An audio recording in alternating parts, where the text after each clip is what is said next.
locked in the vault with Angel Batista's body. The finale opens with Dexter locked inside Leon Prater's trophy vault, a soundproof room containing serial killer memorabilia, evidence files, and the dead body of Angel Batista. Prater had murdered Batista in the previous episode after Dexter refused to kill him. Batista ended up tied to Brian's kill table when he went to Prater's to tell him that Dexter's true identity was the Bay Harbor Butcher.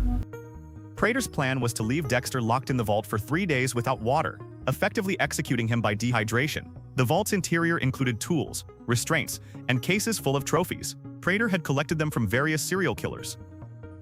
Dexter covers Batista's body with a sheet and begins searching for a way out, fully aware that if he doesn't escape soon, he will die next to the body of someone who once considered him a friend. Brian Moser's return and the guilt over Batista. Inside the vault, Dexter experiences a hallucination of Brian Moser, his biological brother and former adversary. Brian appears sitting on his kill table, where Dexter killed him years ago. His presence serves as a psychological manifestation of Dexter's guilt and internal conflict over Batista's death. Brian taunts Dexter about Batista's murder, arguing that Batista was never truly his friend, and suggesting that Dexter should have embraced his darker instincts rather than rejecting them. You did it again. This confrontation contrasts Dexter's past and present choices, particularly the moral framework he developed through Harry's code versus Brian's chaotic ideology. Brian's appearance also emphasizes the emotional impact of Batista's death. Unlike previous hallucinations used for guidance or sarcasm, this encounter is framed by real grief. Dexter had rarely shown visible emotion over death, but in this instance, he is overwhelmed, and Brian's appearance is triggered as a symbolic embodiment of guilt, temptation, and psychological regression. Using Batista's phone to call Harrison while he was occupied. After discovering Batista's phone still inside the vault, Dexter unlocks it using facial recognition. He attempts to call Harrison to get help, but Harrison doesn't answer immediately. After calling several times, eventually, Gigi picks up and informs Dexter in explicit terms. Hey, asshole, Harrison can't talk right now. His mouth is full of me. Your dad wants to talk to you. Despite the awkward moment, Harrison takes the call. Suspicious of why his father is calling from Batista's phone, he immediately connects it to the previous time Dexter used a cop's phone, the night Officer Logan died. Dexter explains the urgency. Batista is dead because Prater killed him, and Dexter is locked in Prater's vault, likely to die next. Harrison quickly decides to act. He contacts a friend working the New York Police Foundation Gala, an event hosted by Prater, and arranges to take a job as a server so he can infiltrate the mansion without being detected. This call sets the rescue plot in motion and marks a critical turning point in the episode, where Harrison assumes an active role in saving his father, despite the personal risk and ethical implications. Harrison infiltrates the gala in a white suit. Harrison enters the New York Police Foundation Gala by posing as a server, thanks to a favor from a friend already working the event. The gala is being held at Leon Prater's mansion, the same building where Dexter is locked in the vault above. The event is attended by high-ranking NYPD personnel, including detectives Wallace and Olivas, which adds further risk to Harrison's infiltration. To stay connected with his father, Harrison wears AirPods and leaves his phone in his front pocket with an active FaceTime call to Dexter. This allows Dexter, still trapped in the vault, to guide Harrison through the building, using visual cues and directions. Harrison carefully navigates the crowd, avoiding both Prater and Charley, Prater's security fixer. At one point, Prater unknowingly takes a drink from Harrison's tray, but doesn't pay enough attention to recognize him. When Harrison reaches a guarded stairwell, he distracts the security officer by pointing out a fellow server, his friend, who appears to be high. The guard leaves to investigate, giving Harrison a clear path upstairs. This sequence blends stealth with tension, as Harrison uses improvisation and the training Dexter once gave him, including lockpicking, to move closer to the vault. His calm under pressure and willingness to defy danger demonstrate a significant shift from earlier in the series, showing how far he's come since his introduction. Prater's vault of files, Killer's leverage, and Charley's secret. While trapped in the vault, Dexter begins examining the numerous file folders stored in Prater's collection. The vault doesn't just contain physical artifacts from serial killers, it also holds meticulously detailed dossiers. These files include sensitive information about various active killers in the network, as well as incriminating material on individuals Prater manipulates and controls, including Charley. Among the folders is one labeled with Charlotte Brown, Charley's full name, which Dexter quickly identifies as leverage. Inside are surveillance photos showing Charley making a payment to a man shortly before Mia's death, evidence that clearly implicates her in orchestrating the murder and staging it to look like a suicide. The file confirms that Prater has been blackmailing her, using her mother's medical care as leverage to keep her obedient and compliant within his network. Dexter realizes that the folder is not just insurance, it's power. Prater collects secrets the same way he collects kill trophies, to maintain dominance. Every file is a potential threat, especially to those like Charley, who are deeply embedded in his operations. This discovery becomes the key to shifting the power dynamics later in the episode. It also reveals how far Prater has gone to protect his empire, not just with violence, but with surveillance, extortion, and manipulation. How Dexter got Charley to release Harrison and turn on Prater. As Harrison approaches the vault, he is intercepted by Charley, who confronts him at gunpoint. At this point, Dexter is still connected via FaceTime and sees what's happening in real time. Instead of panicking, Dexter immediately pivots to a psychological strategy, using the leverage he uncovered inside the vault, Charley's file. Dexter texts Charley's own file photo to Harrison's phone. The image shows her paying a man shortly before Mia's death, effectively confirming her direct involvement in arranging Mia's murder, and it proves that Prater has been collecting evidence against her all along. Dexter tells Charley that, "The thing is, Charley, there's quite a few cops downstairs. You'd be surprised how many of them keep their airdrop wide open. It would only take me a second."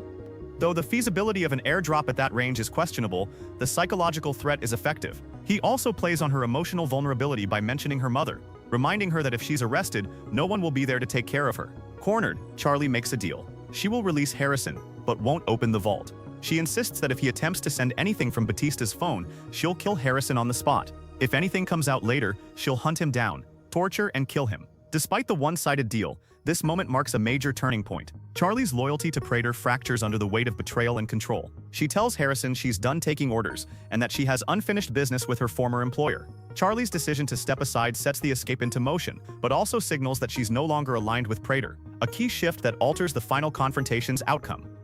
I'm going to disappear. You're going to keep paying for my mother's medical care. Or we can go scorched earth.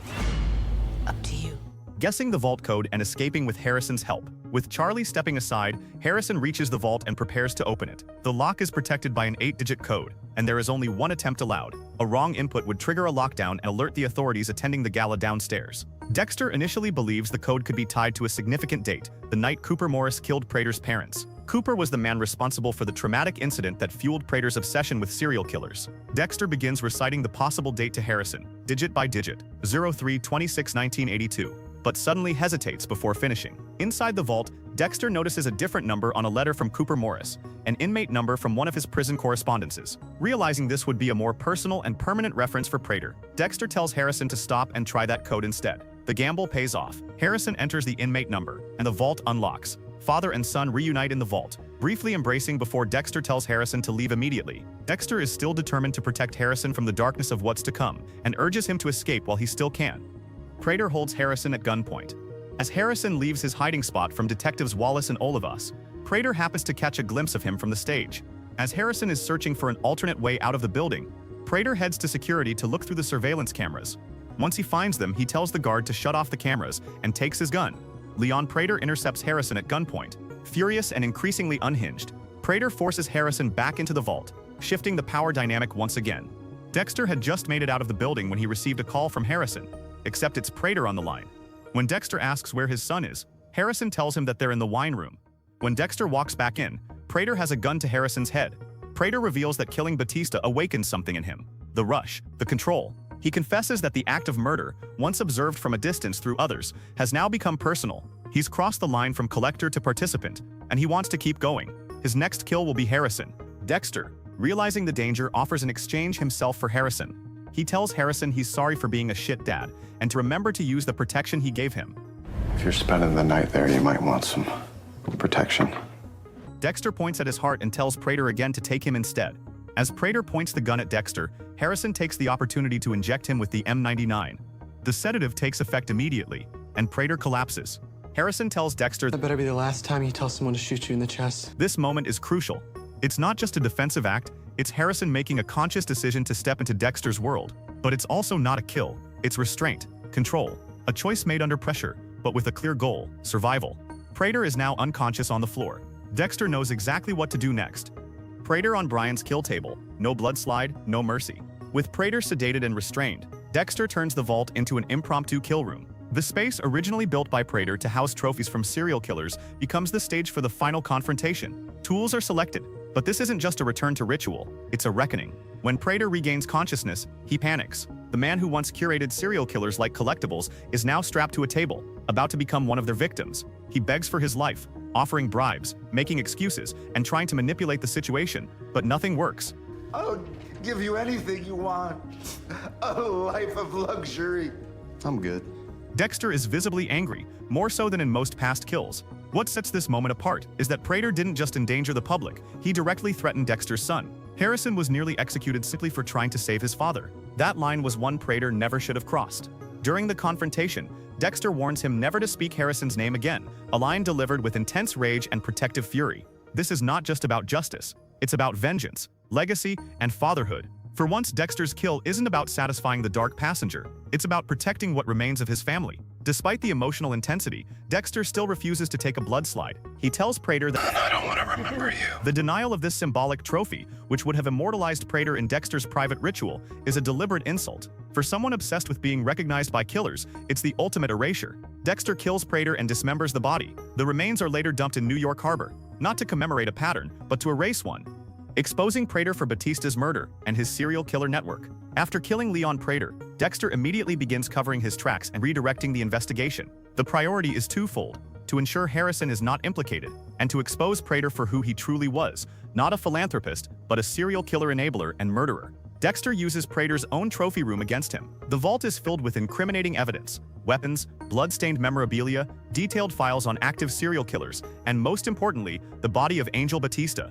Prater had murdered Batista in cold blood, and Dexter leaves the scene staged to make sure the NYPD can trace it directly to Prater.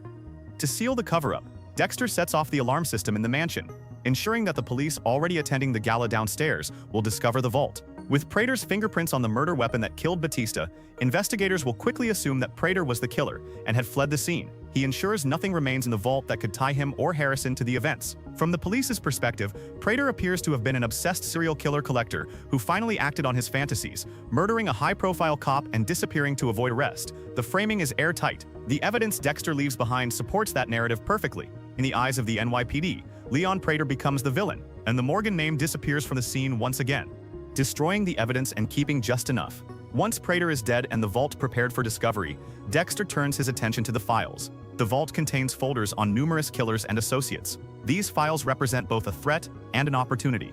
Dexter destroys the evidence that directly implicates him. His pictures in Red's file, the one incorrectly labeling him as the dark passenger, are removed, but he leaves the file for the cops. This ensures that when the police uncover the vault, nothing inside will connect him to the killings. But not every file is discarded. Dexter selectively keeps certain dossiers, particularly those documenting other active killers within Prater's network. These files are valuable intelligence, each one a potential future target. In effect, Prater's obsession with cataloging murderers becomes a resource that Dexter can exploit. By doing this, Dexter balances erasure with preparation. He removes the immediate danger of exposure while holding on to tools that can guide his next moves. The destruction protects him. The preservation gives him purpose. This calculated choice underscores Dexter's long-term thinking: survival first, control second, and a steady supply of potential victims always waiting in the background.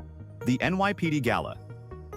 While a deadly confrontation unfolds upstairs, a very different scene plays out downstairs. The New York Police Department is holding its annual fundraising gala, and it's in full swing. Officers, detectives, donors, and city officials fill the ballroom, unaware that just one floor above them lies a trophy vault filled with serial killer memorabilia and the body of one of their own. Detectives Claudette Wallace and Melvin Olivas are in attendance, blending in with the crowd, sipping cocktails and taking photos. Wallace grows visibly impatient after being told they need to wait for Leon Prater to take additional pictures before they can leave. At one point, Claudette begins to exit the event, until the opening notes of her favorite song, the Bee Gees' Stayin' Alive, stop her in her tracks. Without hesitation, Claudette returns to the center of the ballroom and begins dancing, not just casually, but with full choreography. She performs the iconic Stayin' Alive routine with confident precision. Olivas joins her, and the two detectives let loose on the dance floor. Their carefree performance provides an oddly upbeat contrast to the violence unfolding upstairs. But the celebration doesn't last. The party is abruptly interrupted when Dexter triggers the vault's alarm. The music cuts, the lights shift, and every officer in the building pivots toward the disturbance. The gala stops cold, and the distraction is over. The NYPD finds the trophy room and the New York Ripper file. After Dexter triggers the alarm system in Leon Prater's mansion, the NYPD, already present at the gala downstairs, responds quickly. Detectives Wallace and Olivas, both of whom had been investigating various related homicides throughout the season, followed the signal to the vault. Upon entry, they uncover the full extent of Prater's hidden life. Inside the vault, they find Angel Batista's dead body, the murder weapon bearing Prater's fingerprints, dozens of trophies and memorabilia from various serial killers, detailed files on multiple active and former murderers, the preserved hook weapon used by the New York Ripper, and the file on him, one of the season's key unsolved cases. The discovery is overwhelming. It doesn't just implicate Prater in Batista's murder. It reveals that he had been curating a secret society of killers, tracking their movements, collecting evidence, and in some cases, enabling or manipulating them. One of the most significant pieces of evidence is the weapon tied to the New York Ripper. The presence of this item raises serious questions. Was Prater merely an admirer, or had he been working with the Ripper? The detectives are left to piece together what Prater was really doing, but the implication is clear. A high-profile philanthropist and law enforcement benefactor was actually at the center of a vast underground network of serial killers. This revelation completely rewrites the narrative around Prater and his legacy. It also opens the door for future investigations into both the Ripper and the files Dexter left behind. The final scene. I am Dexter Morgan. The last line. The episode closes with a quiet but powerful moment. Dexter, now free from the vault and from Prater, is alone on Prater's boat drifting out into open water. In contrast to his former solitude in Miami, this scene doesn't suggest escape. It signals acceptance. He reflects silently, thinking back on everything that's happened. Batista's death, Harrison's involvement, Prater's execution, and the destruction of the vault. For once, he's not running from who he is or pretending to be someone else. In the final moment of the season, Dexter turns to the camera and says, I'm Dexter Morgan. I'm exactly who I need to be. Exactly who you want me to be. The line serves multiple purposes. It acknowledges Dexter's duality, a killer who believes he serves a purpose. It directly confronts the audience's complicated relationship with him, cheering for him despite what he is. It echoes his original identity, reclaiming the name Dexter Morgan after years of a false persona. It insinuates an upcoming season 2. This final line marks a thematic resolution. It closes the chapter not with denial or remorse, but with clarity. Dexter fully embraces his nature as someone who has learned to live with both sides of himself, not as a monster pretending to be human. The screen cuts to black. No more aliases, no more running. Just Dexter Morgan, unmasked. Next up, see every moment Detective Quinn got close to discovering Dexter's secret, told from Dexter's point of view. Don't miss Every Time Quinn Knew I Was a Killer, explained by Dexter.